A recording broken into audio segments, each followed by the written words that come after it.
Are you ready, Diff? You ready, Jink? I'm ready. Absolutely. All right. Welcome to this Q&A. Diff, I believe you wanted to talk about something first concerning why we can farm Orzel on a map. No, I didn't have anything planned except, you're welcome. We just thought it'd be cool to change it up, and also I think you guys had a hand in sort of where she ended up, right? Mhm. So it kind of seemed fun. Plus, also we had a campaign planned for her, like sort of back in the day, and we get to do a little shard of it right now. So should we expect future Gotcha Barrels that are coming out before a publisher is found to also have a map redone for them, or no? You know what, that is such a difficult question because it entirely depends on sort of how much time is allocated, or maybe if someone's inspired, right? But otherwise, I think in general, I think it'd be safer to say no. But if it happens, we always like surprises. All right, and to go ahead and get it out of the way, any news on the publisher since everyone has asked, essentially? Yeah. No, it progresses. So we've had more than a couple to come through, and we're still in active conversations with about two of them. But we didn't get Paradox, right? Clearly, they put all their money in Lamplighters League and not Victor Bell's. Damn it. Not a very good investment, but yeah. Well, the game looks cool. I just didn't find its audience, right? A problem we are familiar with, as it turns out. No, unfortunately, no on Paradox, although that would have been incredible, right? To say the least. We'll see. It's more promising than no, but I can't say it's a yes either. Okay. So continue to wait. Maybe next Q&A. That would be nice. All right. The first question then actually wasn't sent in by a player. It is from the team to the player base that I was asked to ask to them. So go ahead and respond with your answers in the chat, and I'll get a generalized view and send that in. Would the player base be fine if they started to release spells whose stories aren't completed yet? I.e., maybe they're missing their romance, their friendship, whatever. Yeah, in this particular case, I think they're thinking about is it Gorizia, Wigbert? It was implied, yeah. Yeah, where that story is not quite done, and we can wait. And if you guys want her early, we could also send her out early. Ooh, several people are typing. Yeah, this looks unanimous. Yeah, that appears to be the definition of unanimity. Okay, so for the most part, the answer appears to be yes. Well, hold on. Calc is saying as long as their chapter ones are, which I presume she means the Foundation and company. I think Calc, the question is, because we write it in blocks, we don't write it as like sub chapters. We write the whole thing.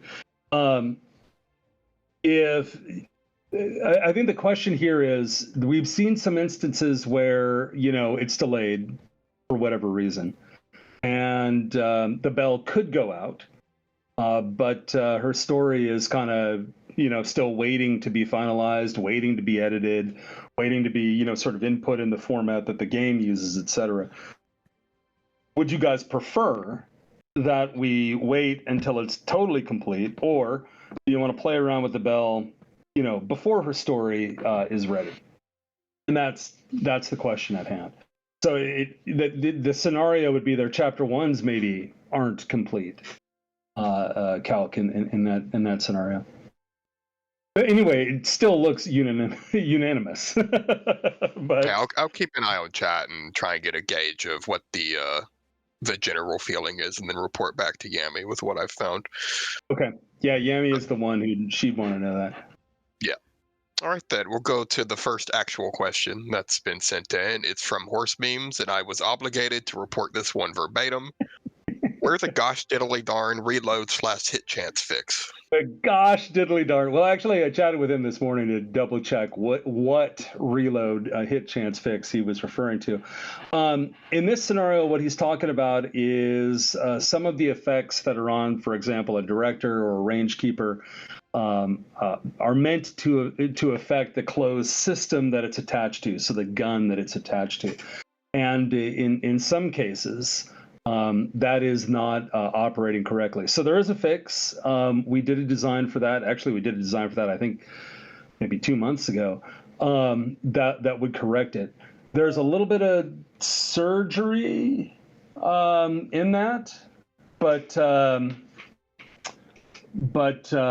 we're working through it. I guess I'd say that the major blocker there is just, purely time, right? They're not full-time dedicated, to this problem. But yeah, no, it is on our radar. It is in the backlog. It is in progress, and I think that's what I could say about that one. All right. Moving on to the next question then is from Cutlass Team. Their question is, what is the rule / policy for prototype equipment? As an example, radars like jury-rigged models on the HMS Westminster and her golden balls or prototypes like the testing models of what would become New Zealand's homegrown SWG radar mounted to HMS Achilles in May of 1940. Must they be a production model or prototypes potentially addable to the game? I mean, I think our rules policy on this is if it's super cool, then it deserves to be in the game. I mean, we love prototype equipment. We love all that stuff. So yeah, go for it. The more awesome it is, the more interesting it is, the better. I think we have the French homegrown naval radar based off of Normandy's sort of commercial variant, floating around in the game. Just why? Because it's interesting, right? So sure. I guess the general thing would be find the proof of it and then send it in. Yeah, I mean, I think as far as we're concerned, we built the game in part to really allow people to play with and sort of experience the technology of the time period and where it grew and maybe what some of the dead end paths look like and why they were considered at the time and so on and so forth. So sure, yeah. Okay, moving on to the next set of questions. They're from Jayan. Their first one is, can we have a list of what stats home front support kits are able to upgrade? Yeah, so this is an interesting one. So I actually took a look at this. I did some prep for this call because it's been asked before, and the answer is kind of a yes. It's just that the way that many home front support kits work is they pull randomly from a subset of Vester effects, which cover the gamut. So if we were to give you a list, it would be like hundreds, right? Or well over 100 anyway. So I don't know. We'd have to figure out how to pull that in a format that would be readable. So I think that's more of the chore than anything else. Okay. Their second question is, how do scouts affect combat besides allowing to shoot from 0 chevrons? I see there's a stat called spotting party. Could you explain how that works?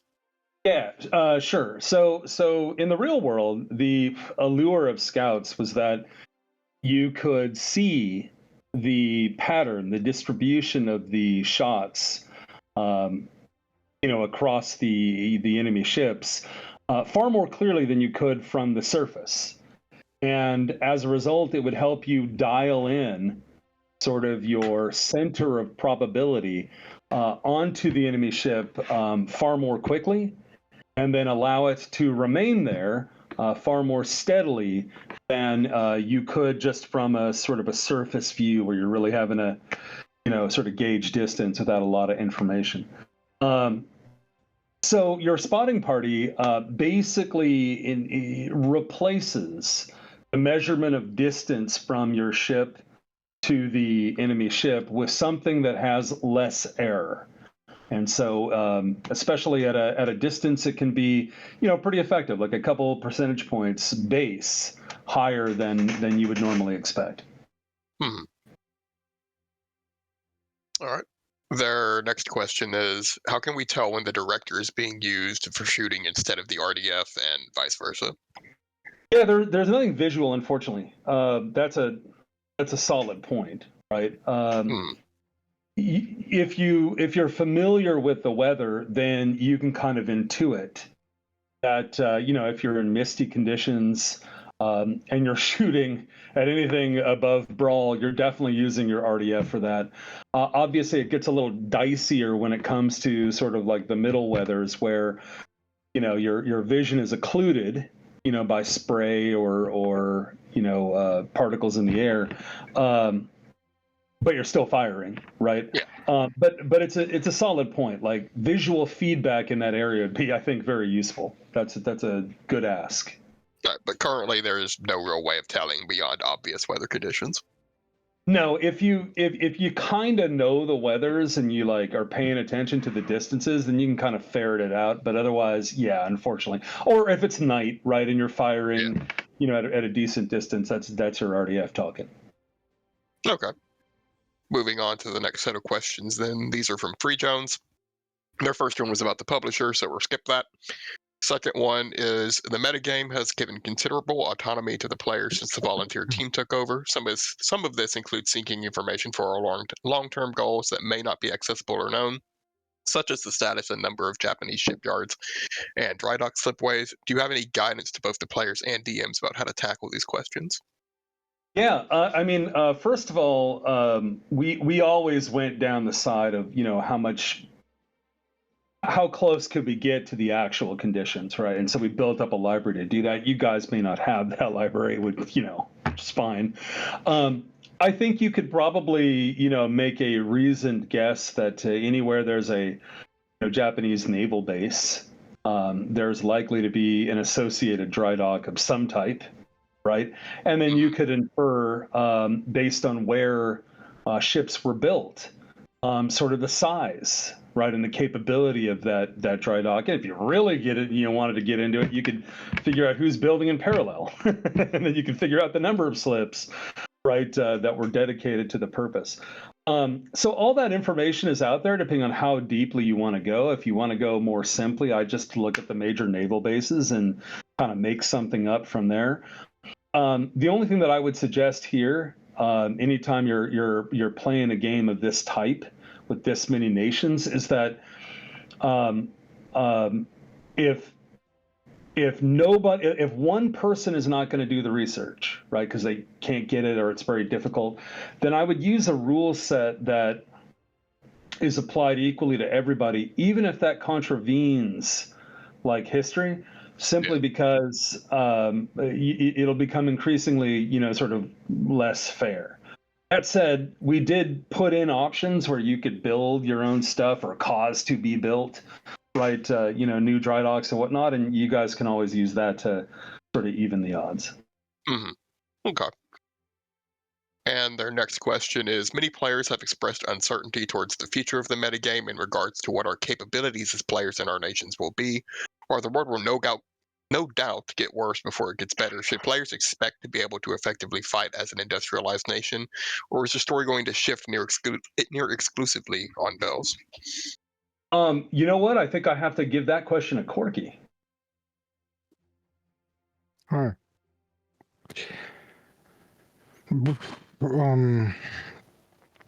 You can fight effectively as industrialized nations amongst each others. I just discussed this with Ursa. And against Morganas, yeah, Morgana was funked this week by non-belt. I'm fading in and out. Yep, there he is. So I don't think. Oh, are you back? No, I hear. I read. I'm fading in and out, so I'm waiting. You seem to be good now. Okay, Yeah, you sound fine to me. Okay.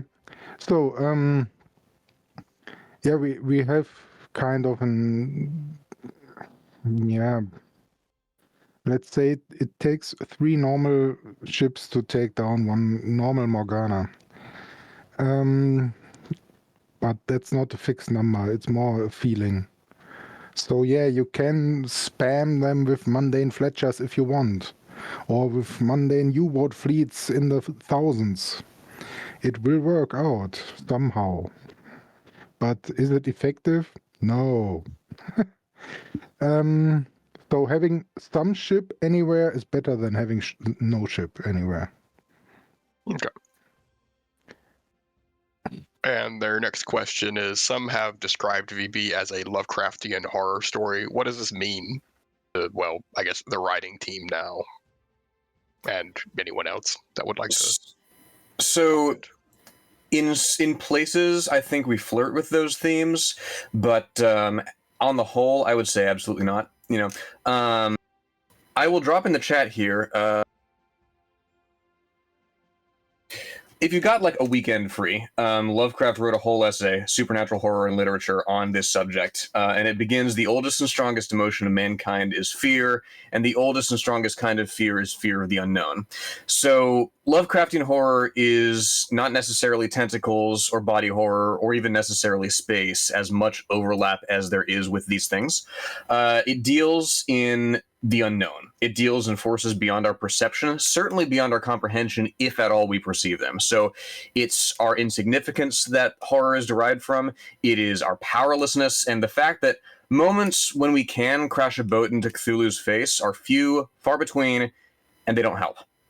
And Cthulhu and his type have basically nothing to do with us, except as scientific observers in very limited cases, or as deliberate malefactors in specifically the case of Nyarlathotep.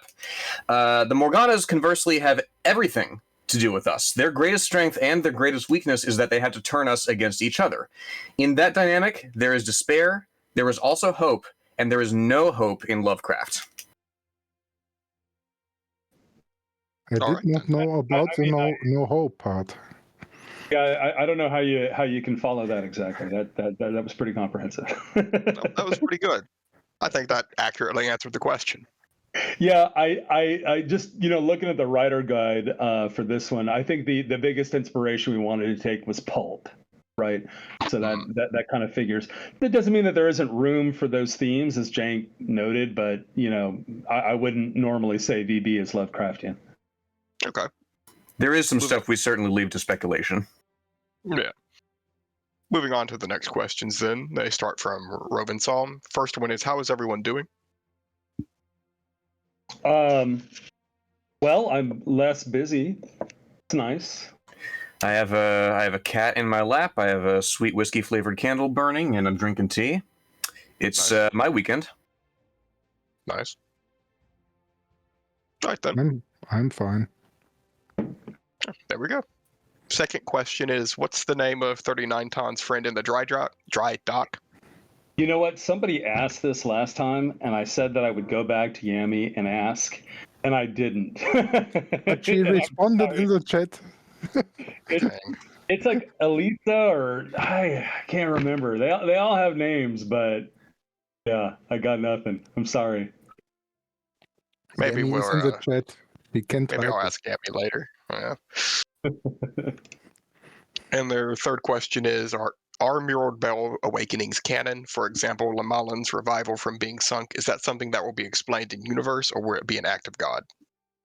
We wouldn't have allowed it if it couldn't be explained by the rules of the bells.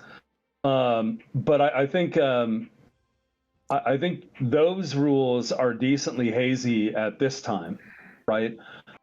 Where it might appear like an act of God and might be interpreted as such, right? By the other bells and by the people of the world at the time. Okay. Next set of questions are from Cervantes. The first one being, how, if at all, do range and bearing accuracy affect radar when in the air radar slot? Their tooltips only talk about accuracy of guns. What stats do improve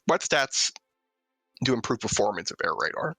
Yeah, so Cavantes, as you probably know, at this particular time when we're talking about air warning or air search radar, they're not; these things are not precise enough to be used to fire on aircraft. They're meant to instead just show that, hey, something is out there at this direction, right? They don't even have elevation right at this time. It's just straight up like, hey, in that direction, something is coming. So, all hands to their guns, basically. So, yeah, range and bearing accuracy don't have any effect. If we did allow you to fire on enemy aircraft using that range and bearing accuracy, it would definitely be much worse than optical methods. So there's just no need to even calculate it. Now, that, of course, will change as the war progresses. They figure out how to get elevation, and eventually they figure out how to resolve right onto smaller and smaller targets. And that's where you get firing on aircraft outside of visual range. Right, which is definitely the holy grail. But yeah, you don't see that until maybe right at the end of the war, maybe slightly after it. Actually, now that I think about it. Okay. And their next question is, what did the original War Report writers think of the story created by the current DMs? well, let's be honest, right? That's not the story that or the choices necessarily that we would have made. But you got to respect the talent of the GMs and their knowledge of history as they sort of guide the story. So it's in a different direction, but that's sort of what happens when you get a different DM. And I can't characterize that as better or worse personally. It just it's a different story. But we agreed to go, hey, let's have the fans take over the war. So when you decide to do that, you got to go in 100% and back them. So Corky and gang, a fantastic job from our point of view. Jank, do you want to weigh in on that? Yeah, no, I have loved reading the war reports put out by our DMs. I think this is a space, this is a world that I love to inhabit, and I'm very happy to see it expanded. Actually, that is a good point. Knowing how much work it takes to do those war reports, it's great to read without any stress at all. It's always nice to have someone do the job you used to do. Yeah, you don't have to do it anymore. You can just kick back with your cup of tea and be like, yeah, okay, that looks pretty good. A little quick follow-up to that, guys. What do you think of the amount of player participation we're starting to add into those war reports? If you've read them, you've seen parts that have been written by players that we invited to have a hand at it. Yeah, I mean, I have to say, you guys have just been absolutely amazing about folding in more and more participation into the collaborative story. I mean, like we would have loved to do that, but there was simply like no time to coordinate all that, right? So the fact that you guys are taking your time to do that and like put that out, it's just so cool. And I'll go ahead and cut in here with a question I see in chat that I normally would wait until the end, but it's pertinent to the question that was just asked. Are there any particular ones written by the volunteers that stand out? So I don't know, like the individual pieces, or maybe I didn't pay attention to like who was writing what. But quite recently there was you guys war gamed out some huge battle, right? For the U.S. and I thought that was marvelous. Jank, any favorites on your end? I mean, wherever I see an individual bell appear, I'm following Boyke's plight very, very closely. All right then. Moving on to the next question from a Toxic Tuna. Is it possible that aircraft that underwent trials in the original timeline but never saw production because their country fell might see serial production this time around? Yeah, I'm going to drop that with the very first question about prototype equipment up above from Cutlass Team. Yes. I mean, that would be cool. I mean, we already put in a French aircraft that I guess technically came a little earlier, probably too early. But yeah, no, we absolutely. I think that would be cool. Okay. Of course, whether or not they reach production is probably more of a question for Corky.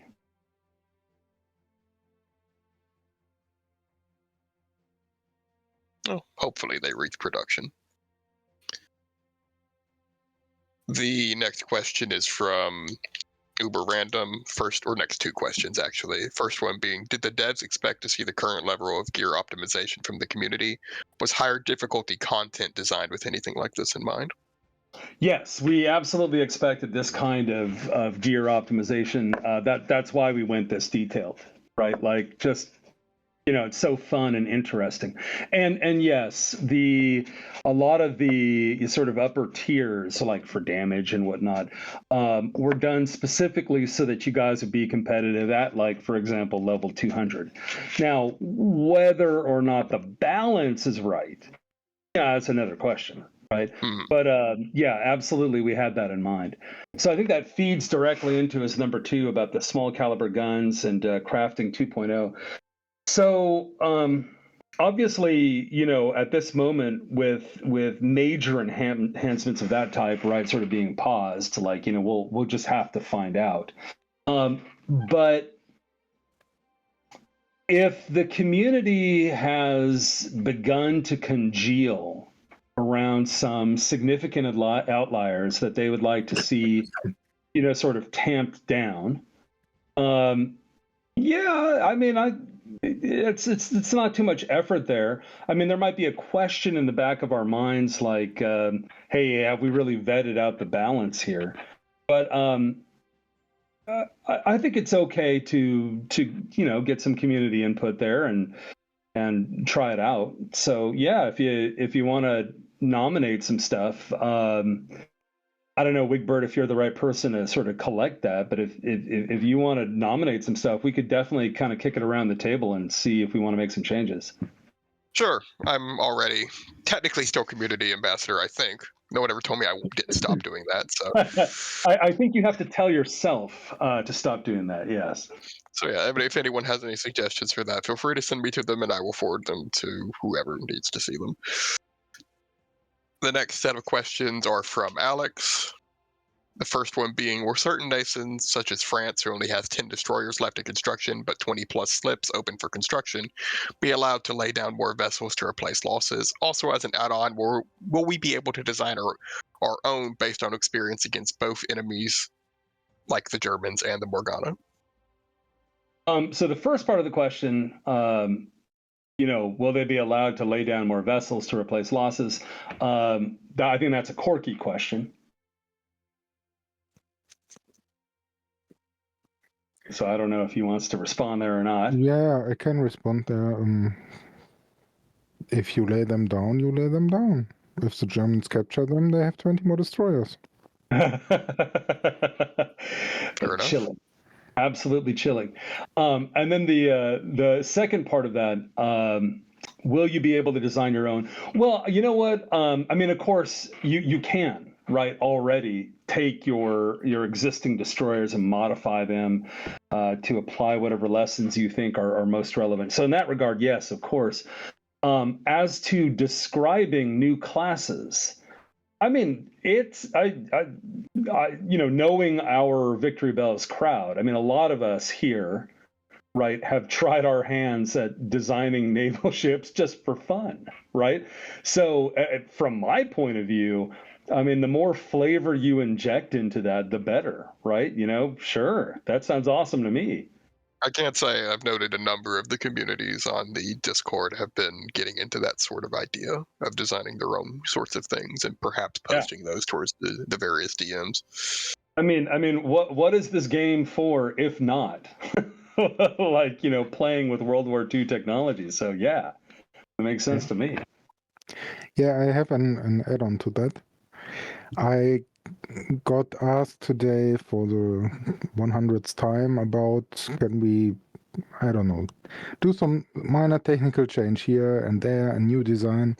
And I had this conversation with Ursa, And I said, you can put guns on your ship however you like. That's the simulation part in the mobile game. If you outfit your ships differently, I don't know, I jokingly said my Hipper has 5 turrets. Just do it.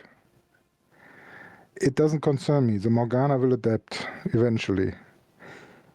But if you decide to take your new designs and improved designs to attack another nation, then it is up to the players to do all the simulation and tell me the result.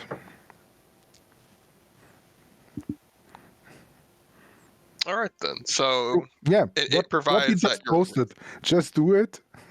And as long as you are against the Morgana, it doesn't matter in the meta game.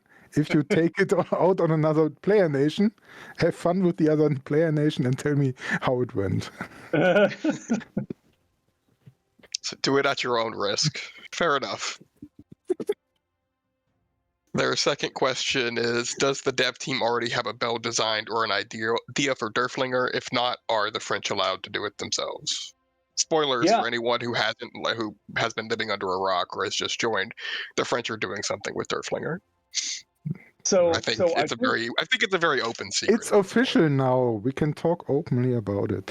Oh, okay. So I'd suggest with Derflinger that that there is a player who absolutely has been dedicating their lives to this particular ship, and has been writing, has been telling stories about her for years, I think, frankly.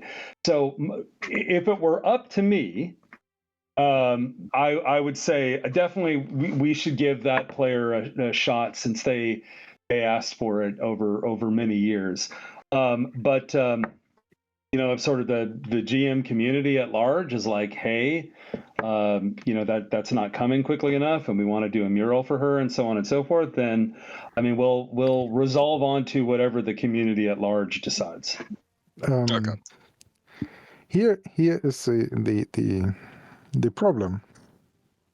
Of course, that player has consulted me many times. And now I have a fixed picture of Derflinger in my head. And you will get this Derflinger in the metagame. And very likely a very similar Derflinger in the actual game if she ever gets into the actual game. So there's your answer. So Alex, basically you need to incept the community team if you want to change that, is what I'm hearing. I will give, if they manage to awaken Derflinger, they will meet Derflinger. They don't have to worry about her. She will be interesting. Sounds good. See, their next question is similar to a point. Will it be possible for the British or Greeks to summon the battleship Salamis? Currently, the British should have all of the turrets and guns in storage. They were mounted on a group of British monitors during World War I, and some other things about that. Yeah. So 3 and 4, I think, kind of go together. Yeah. The answer seems to be, if Recruit is any example, right? It seems to be that a bell can manifest and can summon or perhaps regrow by bringing in other materials, their whole form and guns and so on and so forth. If that particular item is their vesture, right? So in the case of Salamis or the 2 sort of imperial Russian battleships, provided that those things that are left behind are sort of vestures, then yeah, it seems that it's possible. So maybe. And for those, or for people who don't have the sheet, most of you, the 4th question was just about Imperial Russian battleships, so more along the same lines of Alex. And actually, Alex notes Napoli, right? So Napoli is another one that sort of generates a precedent on this. Yeah. I do have my own questions about her later, but that's for our personal chat. Moving on to his fifth question, can we jumpstart the industry in our colonies, mainly Bizerte, Casablanca, Guyana, and Dakar? For example, Dakar has an iron ore mine that started around 2011 that has begun to mine out the estimated 750 million tons. And it goes on for more scientific facts about the So I have a perspective on this. It's a plot point in the book The Cross-Time Engineer about a Soviet-Polish aeronautical engineer that gets thrown back to 10 years before the Mongol invasion. He has to unite the country, make a name for himself, and basically save it from extermination. It's a plot point that he knows where undiscovered deposits of minerals are in Poland and can sort of tap them to give Poland a military and economic advantage by that time. Y'all are not time travelers, is the thing. Like, something else that Senegal has is significant gold deposits in the eastern part of the country, but those were only discovered in 2006. So, to my mind, if y'all are using present-day knowledge to benefit this hypothetical past, that strikes me as something that would be the result of several natural 20s in a row. Yes. Got it. So, Alex, here is your hit on the wrist with the newspaper. Stop using present knowledge. Though I do appreciate the reports on the deposits of various French colonies around the world. Truly Again, 2006. I'm very careful about hindsight. The example he gives here is a bad example. Yeah. Well, I mean, there's nothing wrong with the question. It is not a wrong question. It's not a wrong question. And if it's okay for you, I can say a few words about it. Go ahead. So I nudged the French to prepare for maybe the worst case. The Germans are not stopping. Vichy will not happen because maybe France will not surrender and keep fighting, which they technically can. I asked some questions in that direction. That does not mean I'm ruling out Vichy France solution or even the French stopping the Germans somewhere in Versailles or somewhere. It is not set in stone yet what will happen. But thinking worst case, without hindsight, they can still prepare for the worst case. Politically, it's very risky because they may be seen as cowards, French cowards, throwing in the towel before the fight has begun if they now start to move to Bizerte, which they discussed as a possible new location for the Navy headquarters. But once they are in Bizerte, and once they have fallen back to their colonies, I think historically the French would not have started to develop their colonies. But of course, if the Navy says we need to develop it for whatever reason they can make up to everyone else still fighting for France, I think it will be possible to get known deposits in 1940 prospected and to put a mine there and to keep the forges in Bizerte mainly running with colonial infrastructure, but not you set up camp on the 8th of August and at the 9th of August everything is smoothly. No, France will have a serious, year-long at least, maybe 2 years, resource crisis because of this. Yeah?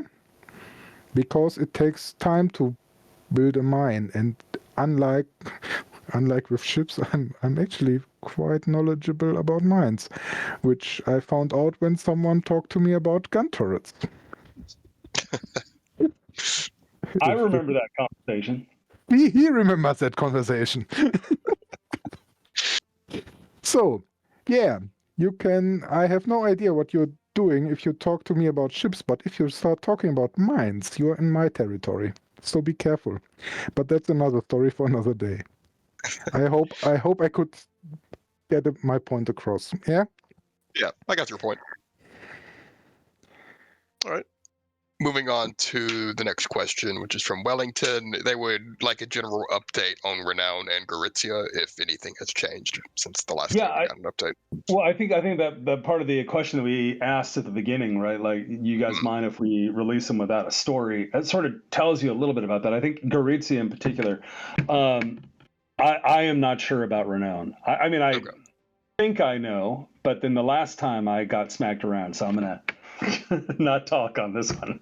Fair enough. Wellington, I'll try and get you an update later. I'll keep pressing diff in private. That way, he doesn't have to out that he doesn't know it in public. The next question's from Briberia. It's a long one, so I'm going to do my best here. So there's certainly. Robert, sorry, go ahead. I read it over, so I think I can answer it. There's a lot of similarity to the question above about sort of like, can we design our own ships, and with respect to the war experience and so on and so forth. And I think that the same answer applies, which is I think it's cool if the community gets involved in that. Of course, you can already change your ships as you see fit, in the game. And when it comes to these new ships and sort of new paradigms, like Germany sold some ships over to the Soviet Union, and of course, you'd imagine that ships coming off the line or getting onto the line are going to have different, armaments and so on and so forth. I think all of that is true, and the degree to which it gets modeled, I think, is just up to the community. Okay. And the example of getting perhaps some classes earlier than normal. I mean, is that same deal? Yeah, same deal. Okay. All right, then. We have a pretty satisfactory answer on that one. We'll move on to Graves. Their first question, or all of their questions, are primarily centered around fighters in the game. First one being, are edges the same as opportunity? Because when you buff opportunity, edges don't, at least visually, increase. Yeah, so I have been in the background trying to search through some of our early documentation because I believe that we settled on the name of opportunity, but it looks like edges survived right into the game. Yes, edges are the same as opportunity, and unless I'm very much mistaken, the edges are your base opportunity. So whatever your low, medium, and high opportunity or edges are, that is the same as your opportunities. And so when you add new traits that have opportunity onto it, they should be affecting that base. Okay. There is no hard limit on how much you can buff opportunity. We have a lot of the late war aircraft in the game, and they are, beasts for sure when it comes to this stat. But there's no specific hard limit to that. Obviously, you can't go below 1. Does stability stat matter for fighters? So now you are testing my memory. Yes, stability is bad for fighters. It is good for bombers, and it is bad for fighters, but I can't tell you exactly how that impacts the calculation. I have not reviewed that in some time, but it definitely makes a fighter worse to have a high stability fighter. And I think it's a pretty strong effect from memory. Okay. Well, that was all of Graves' questions, so I'll move to the 2 questions that Luxie had pinged for me in the chat, and then we'll move on to everyone else's questions in the chat. The first one is, any update or news on if or when previous ranking rewards might appear in the Nations or League of Nations shops to buy with either Diplo points or money? No, other than the sort of generic, I mean, we're getting close to a year now, right? So, sort of the generic, around that time. There's a somewhat significant effort to build those stores. So I think they're probably expecting to bundle. Would be my guess, just to cut down on the effort. So perhaps you'd have a bundle of this are the rewards from month 1, this is the rewards from month 2, that sort of thing. Maybe, or maybe you just would expect a big dollop of rewards in the store, like in one of the updates that just kind of covered a span of time. Okay. And their second question is as a follow-up to Derflinger, is this then a precedent that we can do loads of work and then break the rule of bells have to be commissioned ships? Yeah, I mean, when I think it was Horse Memes. Yeah, it was Horse Memes who came and asked about Le Malin, right? And I think our response at that time, like many of our responses, is, that sounds cool. We don't want to bar anybody's waifu because they got blown up in some offline war game that they're not a part of, right? Like if you guys want to find a way to bring her back, and then I think we can work together to make that happen. So we do want to have consequences, and we do want to have that be material, but if enough of the community pulls together and they're like, no, we want this thing, I mean, there are enough ways in the lore, right, to get her to return in some form.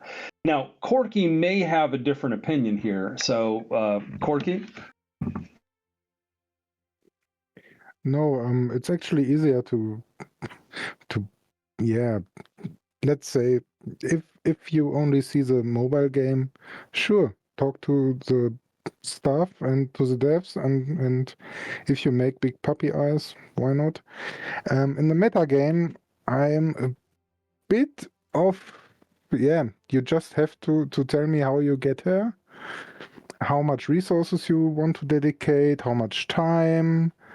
I will check if the site is vulnerable to Morgana attack. Scalper Flow, for example, is pretty safe, but if you then decide to ship her for some reason all across the Atlantic to a far away land, then you can expect the Morganas trying to stop you all the way to the other land. And so on and so forth. Yeah. So, and if a ship is blown to pieces and only 2 turrets are recovered, then what do you want to rebuild? Questions like that will be asked. But you can ask, sure. Well, if you have 2/3 of a dollar bill, it's still legal tender. True. Galactics would like to know, Corky, if they can submit their plan for False Hope, for raising False Hope. Yeah, but since she's in the same navy as Alex, False Hope has to take a number. Fair enough. She's pretty much last in line. No, here is something they have generally agreed: France will be salvage and retrieve sunken vessels in a large scale. They will retrieve and repair and reinstate sunken vessels of a large size. That was a very interesting conversation I had with them. And if they don't put False Hope at the first spot but Derflinger, that's not my decision to make. I really, as a GM, I don't care. We established the possibility, and in what order you work, you just have to tell me. And if there is nothing extremely out of the ordinary, I mean, they could still go out and get Le Malins themselves now. If they have established, I don't know, three teams to do the job, then they can dispatch one team and say, yay, we did it. It's just, let's be drastic. If there is no France next month, then you'd have no resources. And I don't mean the hexagon, I mean all of it. So it's always talking. Okay. Let's see a question here from Quackton. If an historical ship's name no longer makes canon sense, for example, if HMS Alamein, if the North African campaign doesn't happen, how much leeway do they have in correcting it?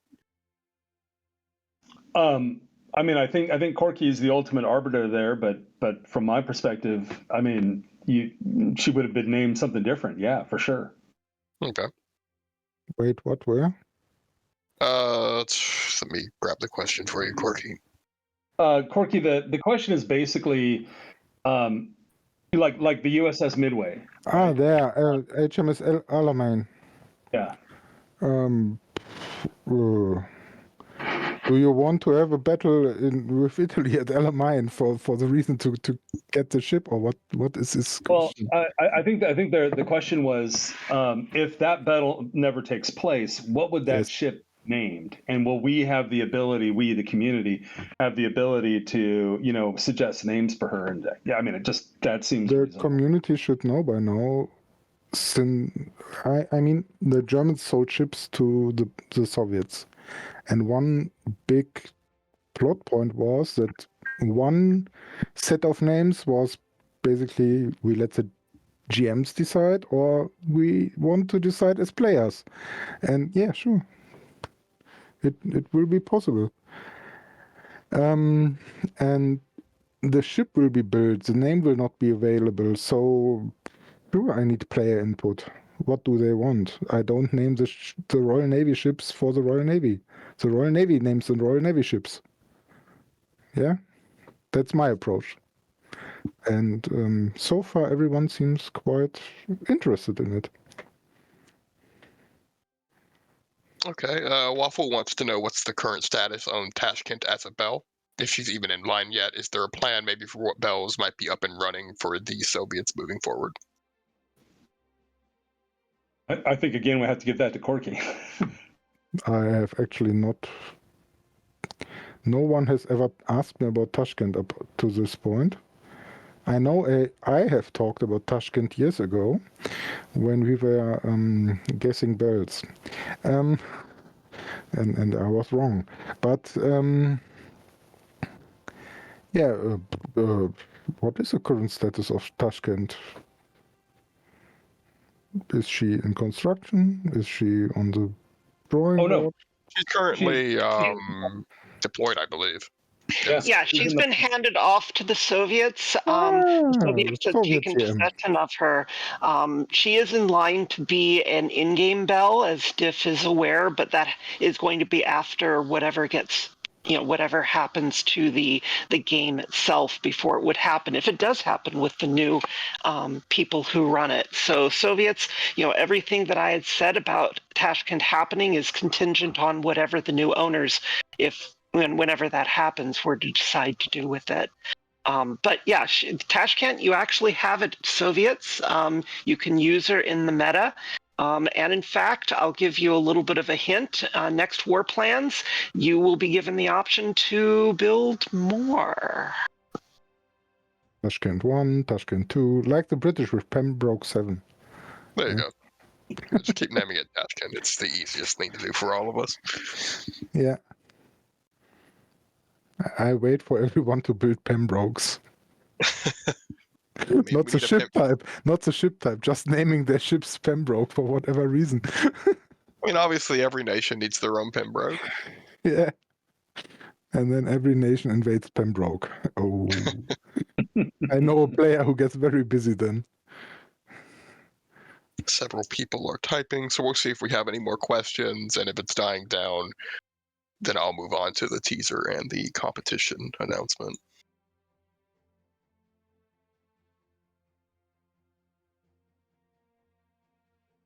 I think Pembroke 19 depends on the outcome of certain M-Files stories. Okay, first one I see here. How quickly could the U.S. Navy desegregate if they prioritized it now?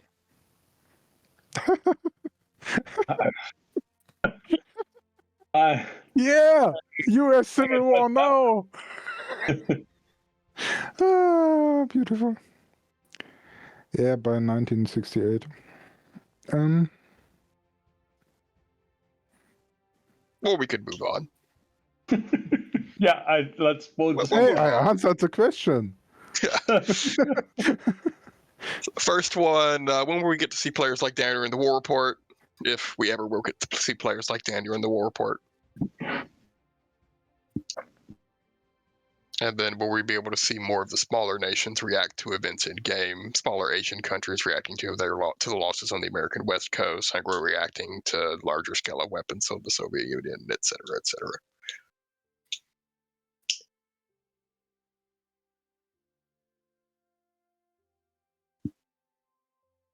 That's a quirky question. Yeah. I am not prepared to give a reaction for every nation on Earth.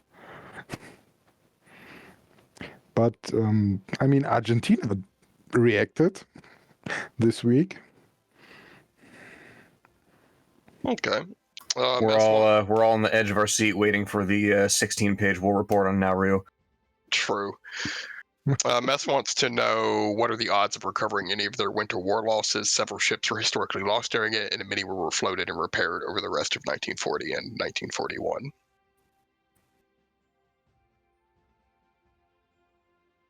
Come again? The Soviets want to know if they can refloat their things that they lost during the Winter War. If they ask the French, because they are currently probably the best equipped for that job. Well, Corky, in this case, I think most of these losses were right next to the coast of Finland. So okay. Sure. Historically, they did raise some of them, I think. So, yeah, I mean, it. Mess. I think the capabilities of the Soviets in this area as best as anyone. Yeah. Sure. Sure. Yeah, that's for example war plan stuff. Pitches to us, say we want to go on a salvage trip, and we say, okay, what's the trade-off? Or you stay in historic lane, yeah. If the Soviets raised, I don't know, 5 ships historically, okay, you get 5 raised ships. And then you can maybe ask, but can we shift from that ship to that ship? Okay, that's not a problem. But if you say we want 10 instead of 5 ships, then I say, okay, what's the trade-off? Okay. Wellington wants to know if we can get more info on diseases fungus. That's a cat question. I put the best qualified person on to handle that task. And you will find out. I am keeping my cards very close to my chest with disease. They are very beautiful cards, I can tell you. Everything is going to be totally fine, you guys. Don't even worry about it. Disease is a fascinating Morgana in that she's the only one that has the ability to destroy the entire human race. And so I promise that is something I will take very, very careful note of. Oh, no, that was ominous. Wigbert, unfortunately, I have a hard stop, so I must drop here at this time. All right. But I believe that Yami prepared you with the surprise, and you've got the winners, I believe. Yes. I'll go ahead and do the winners. Mouse won overall BCS. And since they also had the most votes, they would have gotten fan favorite as well. But since they already won, we kicked that down to second place. So the fan favorite reward went to Cervantes, as I recall. I will double check. Yes. So Cervantes got fan favorite. Yeah, and send the Q&A's over now.